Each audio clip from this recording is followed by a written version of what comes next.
There's few questions in the audience. I'll take that up. How should one deal when we are not able to accept the situation and people as they are from heart? So if you're not able to accept, don't accept.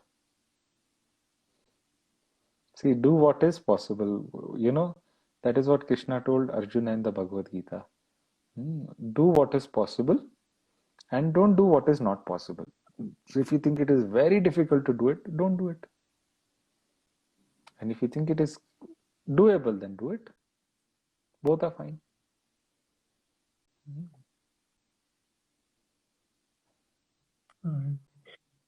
Okay, there's another question. Can you please talk about Pratyangira Homa and its purpose?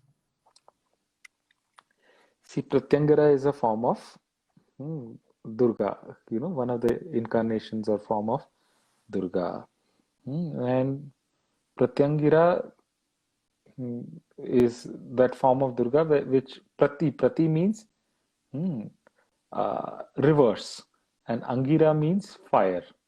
So it is usually believed that, if somebody does so-called black magic or, something, all these tantric things and all that on you, and because of that you are not progressing, then you pray to Pratyangira Devi. And when you do pray to Pratyangira Devi, that whatever negative energies have come your way because of some magic and whatever, it is defended and reversed. Okay, that which reverses, and it goes back to the person who originated that magic, if at all. Okay, so that is a belief, and that is what it stands for. So it is said then one who does Pratyangira Homa, he is defended or protected from the ill effects of the black magic. And the person who has done black magic, he gets the consequences back on him only. Okay, so that is what is Pratyangira Homa. There is another question. How to be satisfied in life? Be satisfied, no? How can I say that? See, what is satisfaction? When you have a little food, you say you am happy. But you have the food of your choice and you fill your stomach with it, then what do you say? I am contented, I am satisfied. Isn't it? So what is satisfaction? A sense of fulfillment. That whatever I need in life has been given to me. So you just see, how many things you require for life and how many things have been given to you. Almost everything has been given to you. If you go in a class, there are different types of students in a class. There is a student who gets 99 out of 100. You ask that student, are you happy? Most likely the answer is going to be no. And if you ask him why, he will say, if I had that 1 mark extra, no, it would have been a perfect 100 out of 100. And then I would have been really happy. And in the same class, there is a student who gets 35 out of 100. Ask that student, and if he's just passed his subject, ask that student, are you happy? He will say, yes, very happy. I've cleared this time. Next time I will see next time. Isn't it? So what is happening? 99 out of 100 is unhappy and 35 out of 100 is very happy. And why? Because 99 out of 100 is looking at what he doesn't have. And 35 out of 100 is looking at what he has. If you look at what you have, no matter how small it is going to give you joy. If you look at what you don't have, no matter how small it is going to give you only sadness. And you really see how much you have. You're also in that 99 out of 100 club only. You have life. It starts with there. A human life. Your breath is still working, moving on. There are so many people who losing their life right at this moment as we are talking. Then you have 2 eyes which function, nostrils, nose which functions in both ways, breathing in and then taking fragrances. You have a tongue which does both functions, speak and eat. You have ears which function. You have a heart which functions. You have a liver which functions. You have lungs which function. You have 2 arms. You have 2 legs. You have air to breathe, you have water to drink, you have food to eat, you have clothes to wear, you have so many friends, so many family members, so many relations. The list of what you have is in 99, in thousands, 2000, 3000. And what is wrong with you? What is going wrong with you? If you make a list of all those things, even in the worst times of your life, it is only 7 or 8, 10 things. So for 10 things which are not going all right, you're forgetting all the thousands of things which are going all right for you. That is what is unhappiness. But when you start looking at all those thousands of things you have, hmm, then you start being happy. Or whatever I require for life is already there with me. I have my breath, I have my water, I have my food, I have friends, I have family. In spite of all the troubles, my friends are there still to support me. My family is there to take care of me. Everything I have, isn't it? That is when you start looking life at life from this perspective, then you are more likely to be satisfied and contented. Okay. Right. There's another question in the audience. How to manifest our sankalpas quicker and with less effort? See, you're wanting to have shortcuts. In life, there is no shortcuts. You know, Whatever appears to be effortless, that effortlessness happens through a lot of effort. The best footballers or the best sportsmen, their game appears to be very effortless.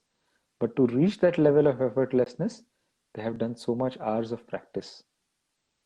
The musicians who appear to be very beautiful, their music, they have done hours of effort. So there is no escape from hard work. Hard work you have to do. Along with hard work, little smart work is also required. Not too much smart work, but little smart work. That gives you success. Okay.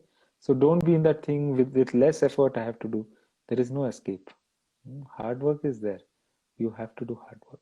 And then your smartness, and then there is something called grace, kripa. Many things happen because of grace only. It is not your hard work, it is not your abilities, it's not the time or whatever. It's just pure grace. That is why sometimes without any effort things happen, and sometimes with the best of efforts, in fact extra efforts, and things don't turn out the way they have to. So it's a combination of many factors. Okay, and hard work is one aspect of it. So uh, the ancient people identified this as Kriya Shakti, Jnana Shakti, and Ichha Shakti. These three Shaktis are the driving forces. First, Kriya Shakti means your actions have to be strong, hard. You have to work hard. Then Gyan, you have to have proper knowledge, hmm, right knowledge and right quantity of knowledge. And Ichha Shakti, that desire to achieve also has to be there, strong. If you don't have a strong desire to achieve, then hmm, it will not happen. So Kriya Shakti, Jnana Shakti, Ichha Shakti, all are required for you to progress, to achieve what you want to. Hmm. And saying I don't want to make much effort, Kriya Shakti has already become weak. And this is wrong knowledge that with less effort we can achieve more. So Gyan is also weak. And you don't want to experience pain, the gain will also not come. So Ichha Shakti is also not there. Okay. Mhm. There is another question in the audience. I think you took this up last week, but I'll ask again anyway. Can you talk about astral body and astral world?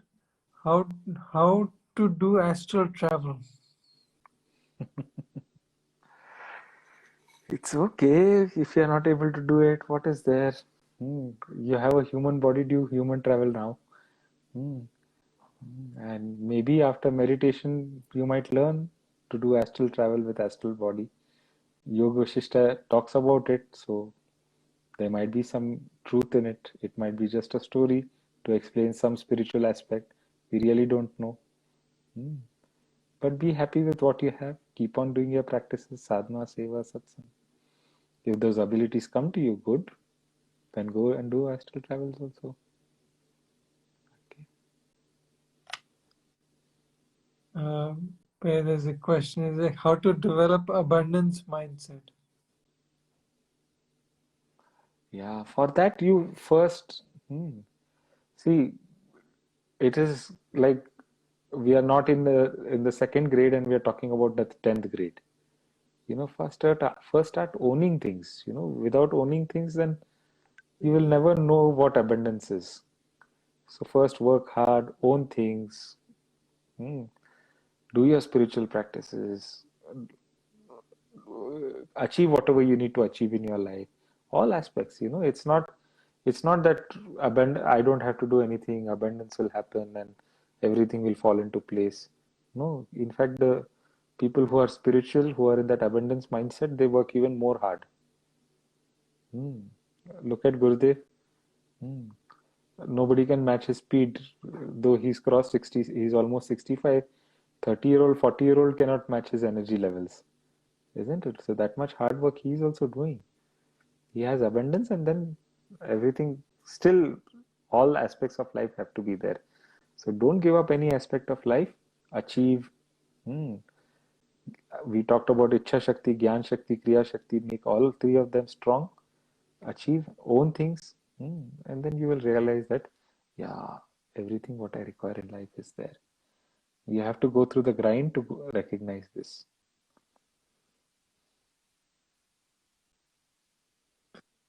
One Um, last question. there's this question about when is the next Sahaj Samadhi refresher course by you? The next Sahaj Samadhi refresher course happens on the last Saturday of every month. So yesterday was the last Saturday of October. So we had one yesterday, and the next one is going to be on 28th of November, which is the last Saturday of November. Evening 5 p.m.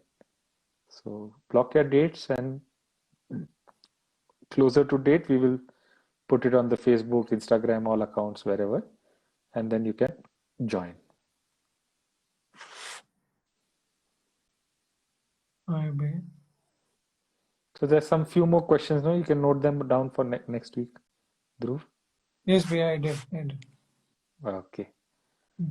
Okay. So it was wonderful. In fact, the audience have uh, asked too many questions, many things. We are we are oversupplied with questions this week. Okay. So somebody is just asking, when is the next sleep and meditation workshop by you? It will be from 19th to 22nd of November. Tomorrow on Instagram and Facebook, I will put the details, registration details. You can join in. Okay. A lot of people are experiencing great benefits from the sleep and anxiety program.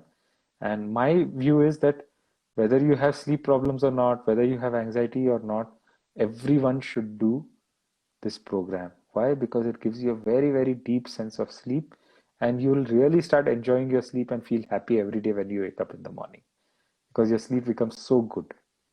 Hmm. Okay, so that much for tonight, and it was wonderful for you all participating in this program. Dhruv has also come up with amazing questions this time. A lot of people have shared amazing questions with him.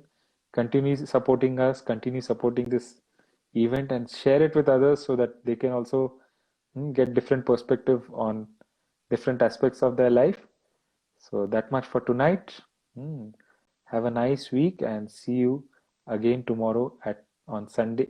Again next Sunday, same time, same place on Instagram. Take care. Bye bye. Thank you. Very much. Jai Gurudev.